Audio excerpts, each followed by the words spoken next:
Hi, welcome back. If you remember, on Friday, Finn had just caught an eagle's feather, and they had pulled the boat into New Hope. We're going to dock for the night. Let's finish now with Tales of the Towpath, Adventures Aloud. Chapter 24, the final leg. Owning a green boat had two advantages. Everyone could see it, and it attracted lots of curious people who wanted to know why Father chose such a bright color when all the other boats were kind of dull. I have a suspicion that that was part of Father's plan from the beginning. Wagon drivers found us wherever we docked, which was a good thing. Quick delivery saved us time, and as Father reminded constantly, the more time we saved, the more profit we made. But on this day in New Hope, Father's business connection was late, and he was growing impatient. The iron pigs and the wool had been unloaded, but we were scheduled to deliver flour to Bristol, and the wagons carrying it were nowhere in sight. If the flour wasn't loaded on our boat soon, we'd be forced to stay in New Hope overnight and lose a day's travel. Father scanned the road for the wagons, but his eyes also focused on his pocket watch. Finally, Father decided to take the situation into his own hands.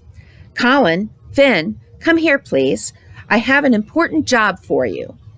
Boys, I can't wait any longer. Please go find the wagons or the flour mill, whichever you see first.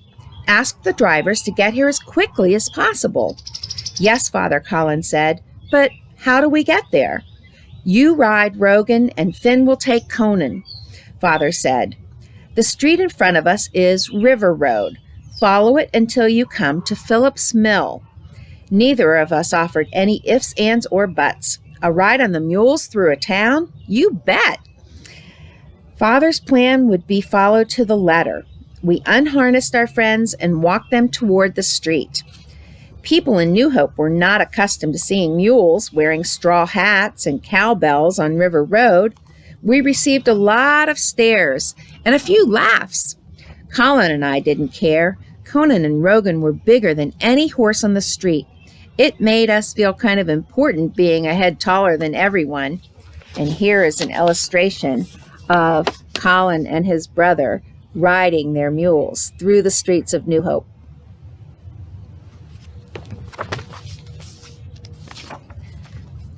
We rode past Bridge Street and went north of town, keeping an eye open for a parade of wagons from Philip's Mill. They never appeared. We rode past farm after farm. I saw barns so big they could have held the Belfast Queen and two more just like it.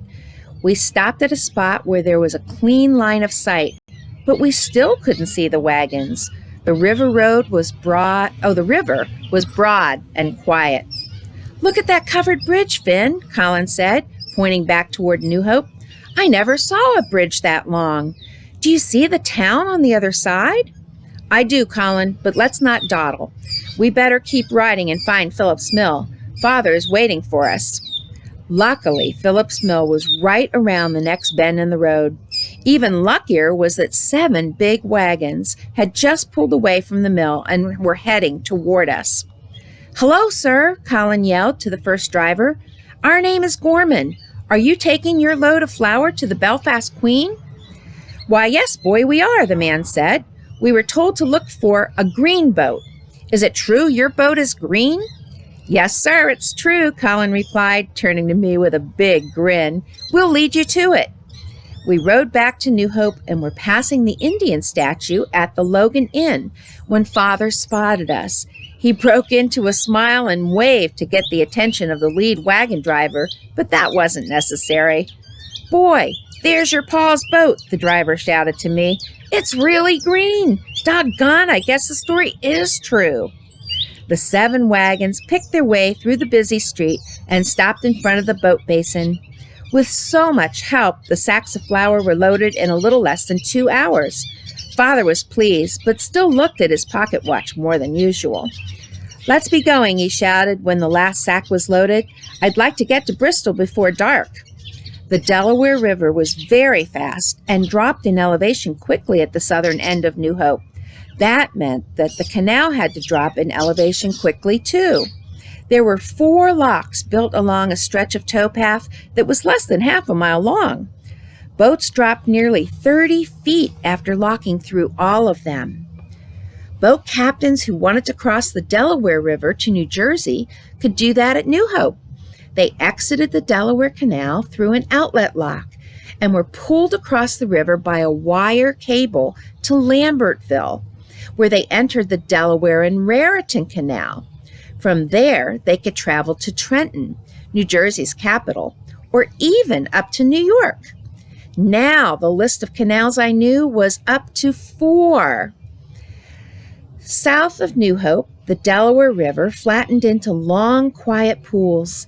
Locks became less frequent and more distant from each other. Conan and Rogan settled into an easy 4-mile-per-hour pace, and Colin got some restful rides on their backs.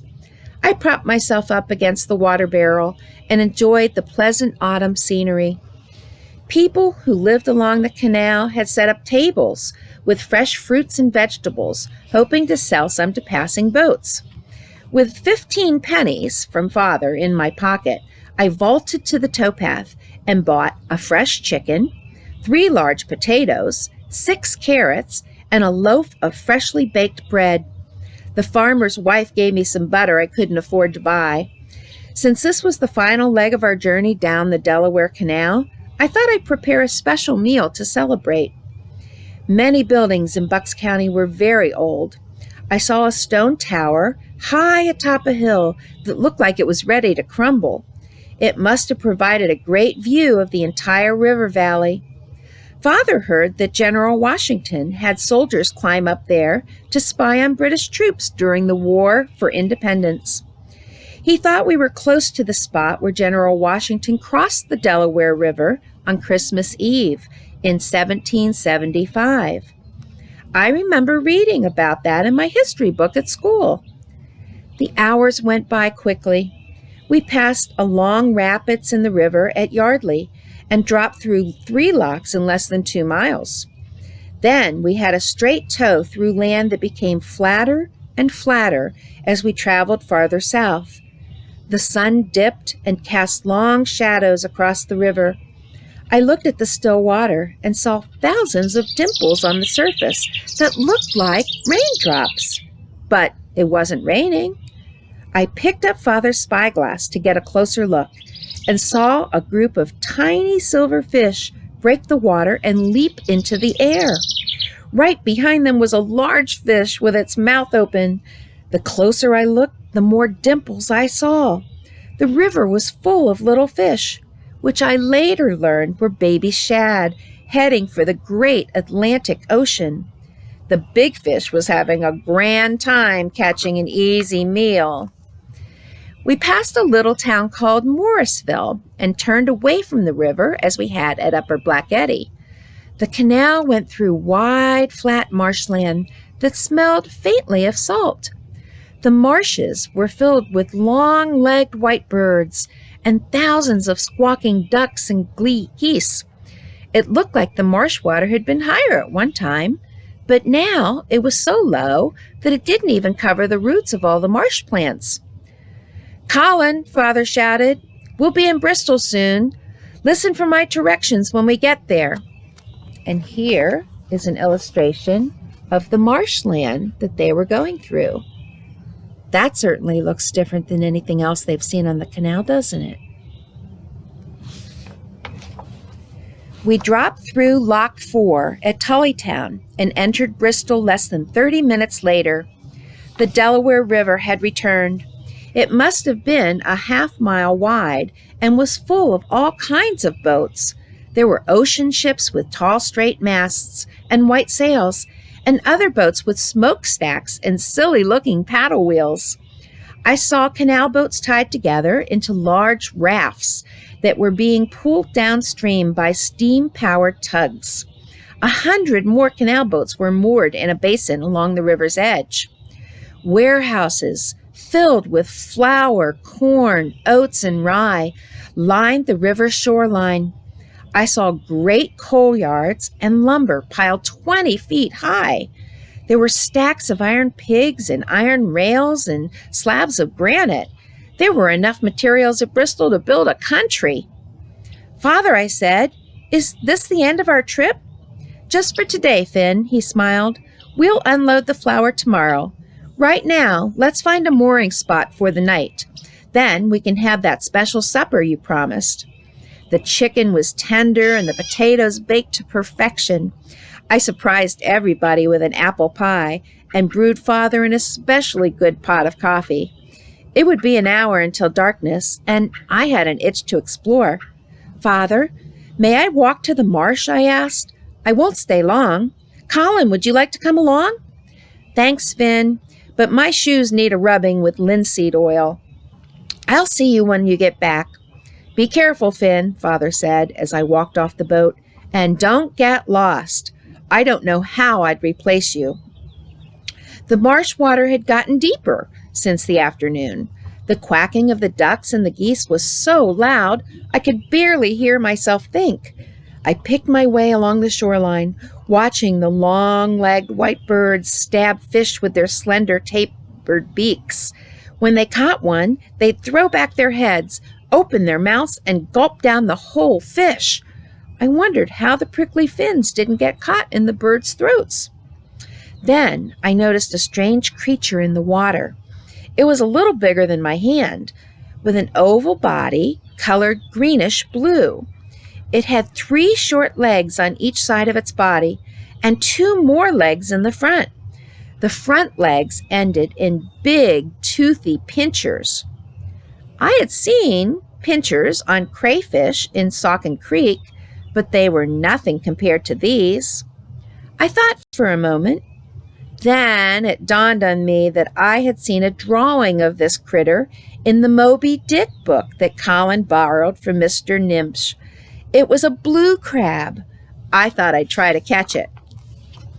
I knelt down, closed my eyes, and took a deep breath before sticking my hand into the water. Then I opened my eyes and lowered my head toward the marsh's glassy surface. I looked for the crab, but I didn't see it. I looked again, but still no crab. Where had it gone? I sensed something was oddly out of place. I looked at the shoreline and noticed the sand had disappeared. The smell of salt was gone too. And where were the quacks and the honks of the ducks and the geese that serenaded me just moments ago?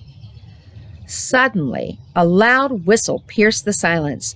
I looked up, thinking it was a steamboat announcing itself on the Delaware River.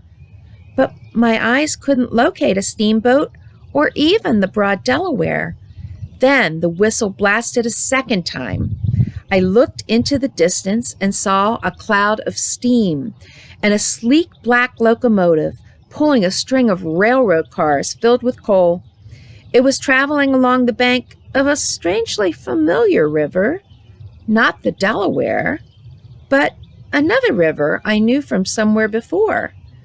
The train passed underneath an iron bridge that connected 2 small towns. I recognized many of the buildings and noticed an old stone and log home high on a hill above the river that had a friendly, inviting look. Where was I? What was happening to me? I closed my eyes and resisted opening them. I realized I was returning to a life I hoped I could avoid, but I had no power to change things. I gathered enough strength to open my eyes and looked down toward my outstretched hands. They were full of wrinkles. Then I touched my mouth and felt a soft mustache above my lips. My fingers ran over loose, saggy cheeks. My heart sank. The marsh was gone, and so was the life of adventure I had lived the last 2 weeks. I was back in Freemansburg, kneeling along the Lehigh Canal, where my excitement had begun. I was 85 years old once again. I stared into the still green water, hoping for the impossible, but no matter how closely I looked, I could not see a single strand of bushy brown hair or even a small patch of smooth skin. My eyes had lost their sparkle and twinkle. I knew that my time of reliving my youth was over. I slowly stood up and brushed the towpath dust off my rumpled trousers. Across the river was Shimersville and the hill where I had discovered my Indian stone. I took a long look at that old stone and log home that rested there. I was sure I saw 2 mules running through the cornfield behind it. A bench along the towpath seemed to invite me to sit down, and I accepted the invitation. I spread an arm across the top of the bench and stretched my legs. They were tired and needed rest. "It was a glorious time," I said out loud. Good gracious, how I enjoyed it. I tilted my head backward and slowly closed my eyes. In my mind, I saw a deer standing underneath a hemlock tree and an eagle soaring through tall white clouds. Sarah was watching a turtle bask in the afternoon sun. A black bear and its cubs waded in a river next to her. My family was gathered at supper table, laughing at silly stories about Conan and Rogan. I saw myself hurtling down a mountain in a switchback car, scared out of my wits and yet enjoying every second of the ride. And there, in the middle of all those wonderful memories, was my Indian stone, glowing in a golden aura that radiated a comforting warmth and feeling of safety. A sigh of relief left my body. My mind slowly drifted into a deep sleep, and I wondered where my next great adventure would take me. And here is an illustration of all the things that Finn was remembering from his past and his recent journey on the Delaware and the Lehigh Canals. Do you remember all the things that he saw and did?